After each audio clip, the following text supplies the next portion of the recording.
My name is John Wildman. Here we are on filmsgonewild.com at the San Pedro International Film Festival. And on this segment, we're going to be talking about the film, The Tale of Captain FortyHands. We have with us the director, Kyle William, and the producer, Nishaad Trivedi. Yes. Great to be Now, with you. you kind of said yes. Did I get it right? Yeah. Trivedi? Okay. And then it's Kyle. It's actually Kyle Farmer. Kyle Farmer. Oh no, it's okay. I use my my first and middle name, so Kyle William. That's what I go by. Yeah. Okay. All right. So the screen credit is Kyle William? Yeah. Okay. Yeah. That's what we're going by, because he's the director. Thank you so much. Well, welcome to the show, guys. All right, we always start this off by having you introduce our audience to the film. They haven't seen it as yet. So, Kyle, have at it. Tell us about that.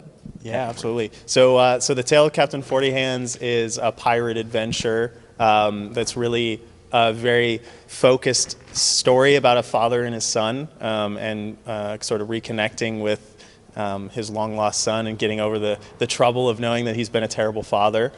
So it's got the elements of sort of a dark comedy, imagining this pirate's life after the fact, but it's also got all of these kind of fun elements of living the pirate life and piracy and drunkenness.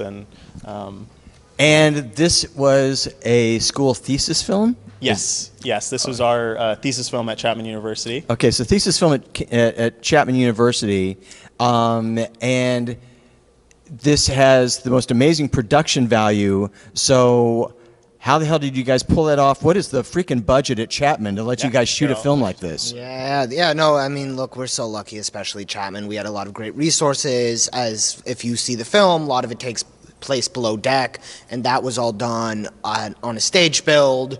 Luckily, we were given stages, scene shop access. But yeah, really the production value comes from some of just the incredible crew, and a real testament to the program at Chapman. I think Lauren Adolph, our production designer, just knocked it out of the park. Peter Garland, our cinematographer, killed it. And these are people I knew since freshman year, had been working with for 4 years. And so it was like both us being in sync and just and also just having the resources at Chapman. I think our final budget sat right around 22, 25, somewhere in that range. So we really were able to get kind of that bang for the buck that we really wanted. Okay, because I'm spending $5,000 making a film out in the woods with 2 or 3 people, and I'm thrilled to death that I'm doing that. Yeah. You guys have this, so let's talk about that first. In fact, Nishaad, since you have the microphone right now, let's talk about that as a producer, because this literally is the kind of scale that you would be working on for like a studio type film for this. So talk about being able to marshal those forces and having that it's wonderful to have it at your fingertips, but you also then have to pull the trigger on a lot of shit.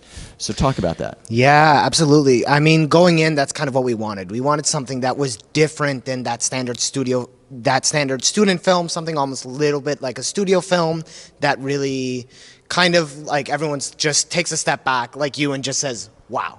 I think it was really like it was from inception. We really had to have an argument how we're going to do everything at all times, and I think it was it was great. Kyle, I've collaborated with in the past. Henrik Larsson, who's not here, but my production manager, was really the sane voice. I had like the devil in one ear, the angel in the other, and so I think it was very much like there's a sword fight in the middle of the scene, and it's like, what does this add? How much production value does this add? And then how can we go about this? Who in our network would be able to do us a favor, cut back on a rate?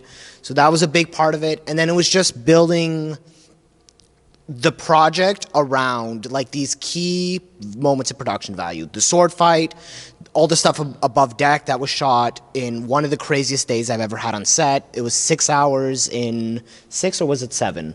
On the ship. On the ship? Yeah, it was a 6-hour day. 6-hour day. Yeah, we drove down from Chapman that day, loaded into the ship, had 6 hours with a crazy shot list, and just got everything we needed, and was able to sprinkle that throughout to have the appearance of being on a boat. But yeah, it was really about finding those moments and when it made sense to pull the trigger. And yeah. Well, it's remarkably accomplished, to come out of school with something like that.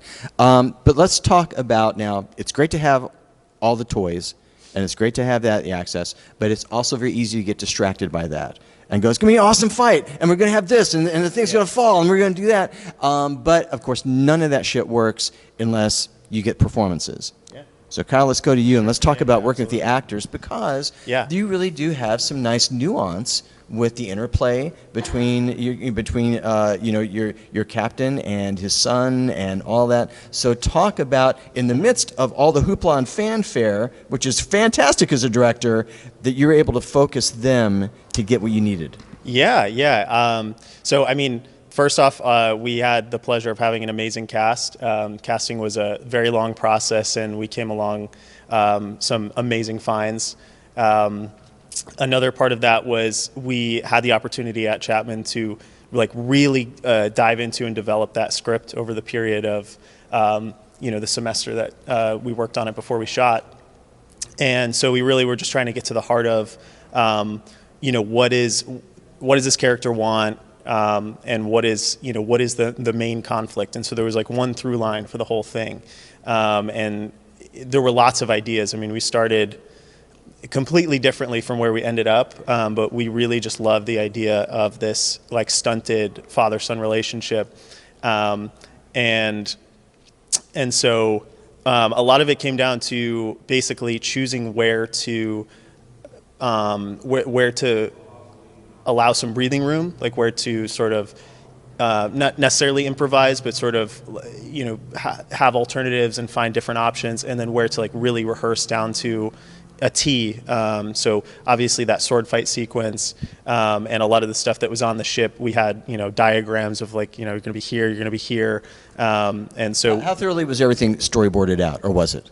It was very, very thorough. I mean, for all of the technical things that were related to action, it was basically we had 3D models of essentially everything that's going to happen in the scene.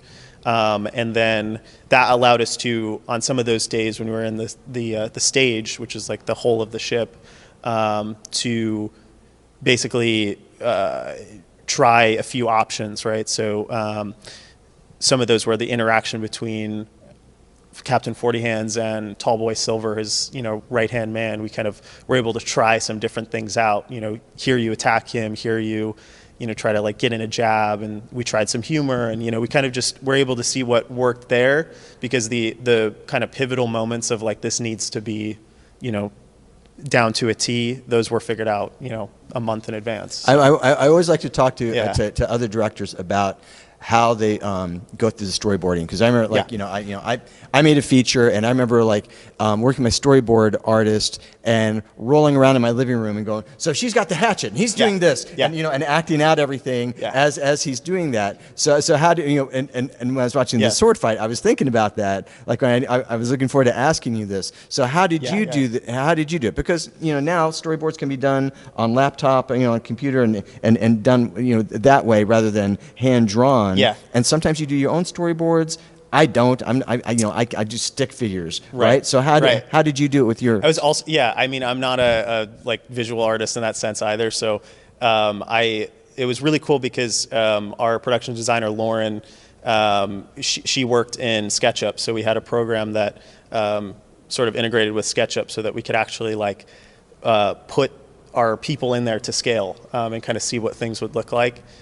So I just really wanted to know not only what was going to happen, but what exactly it was going to look like and what the framing was going to look like, and that was a really cool part of that. The other major factor was our stunt choreographer Ryan Romero, who was basically just a sword expert. So he knew how to teach these guys who had never touched a sword, had never done any sort of fighting or anything like that on scrine. Well, that's the next question that I had also. Yeah. I want both of you to talk about this, because do you wanna talk about it? I remember on mine, I always said one of the first lessons I learned casting was that I was so hyped on performance that I forgot common sense things. And so I got a guy on set that had never swung a baseball bat. I was going, that's impossible. How can you be a dude who's never swung a baseball? Really? Right? And so you thought, well, these are common sense things, but I was so hyped on getting performances and chemistry right. So I'd love for both of you to talk about the realities of practicality when it came to casting, and because you're looking over his shoulder and you're saying, this guy, that kind of thing, right? So both of you address that. Yeah, I think the realities when it came to casting is, look, we actually, this was shot during the pandemic, because it was shot about a year ago. We're very lucky as a school, Chapman allowed us to film, which is not normal during this very unsure period. But one of the caveats with that was that we had a 24-person cast and crew limit. So it meant being very economical with who we brought in. So, I mean, some of those extra shots, those are all grips. I think I'm in one. Our first AD's in one. Like literally, our UPM had to pick up lunch one day in a full pirate costume at this store. But, you know, it was being economical about that. But then practicality also with that limit was, I think we had originally envisioned Tiny to be a younger character, right?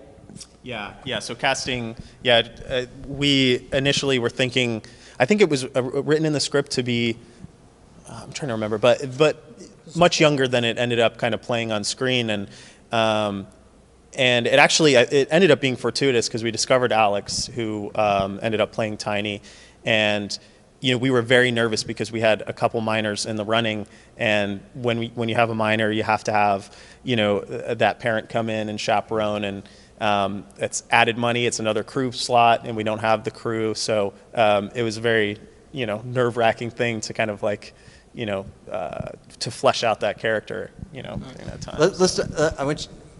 We only have time for like a couple more questions, but one, when you have a film like this, inevitably there is a moment where you go, oh shit, this ain't working. Or, oh God, we weren't counting on this. And it can be something mundane, like, you know, oh crap, you know, the dude got his costume wet and we don't have a second costume. You know, it can be stuff like that. I would love for both of you to talk about one moment where you're going, oh shit, how are we going to work around this thing? And then what the solve was.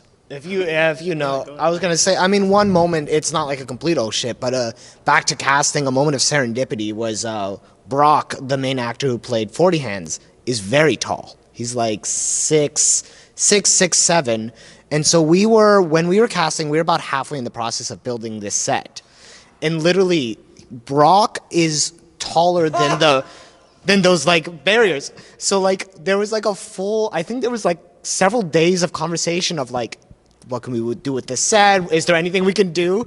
But it's like, it was a moment of serendipity where we took a step back and we realized, oh, like the character, he's outgrown the ship. He has to duck around. He's not like the other people who belong. And so that was maybe not like a complete oh shit moment, but that was just a moment of like serendipity. Yeah, well done. Well done, you guys. Yeah. Thank you. Yeah. And I was gonna, one other moment was so we shot everything on the ship at the San Diego Maritime Museum on the last day, and that was our 6-hour day. And we had like rigorously scouted that thing. We had the 3D plan. We knew everything we were doing. And when we got there, we found that since we were shooting at a certain time of day, we're near an airport. We have certain lights and reflections that we didn't, account for, and we found that we had basically like a 30-degree window that we could film in without, it didn't matter how tight we were. It didn't matter, nothing really was working from the original plan. And so, I had a moment where I went off with my first AD. He was a good friend, worked with us. He, really helped us out. But we essentially reinvented that shot list within I don't know, we ended up shooting maybe like 3 hours that day because it was so complicated. Between that and, hold for sound, because there's an airplane flying overhead. So, yeah. And those are the lessons that will serve you so well going forward. Yeah, definitely. Yeah. Again, the title of the film is The Tale of Captain 40Hands. We've been talking to Nishaad Trivedi. He's the producer, and Kyle William. He's got several other aliases, but his screen title is Kyle William. He's the director. It's been great talking to you guys. Thank you so much. Thank you. Thanks, John.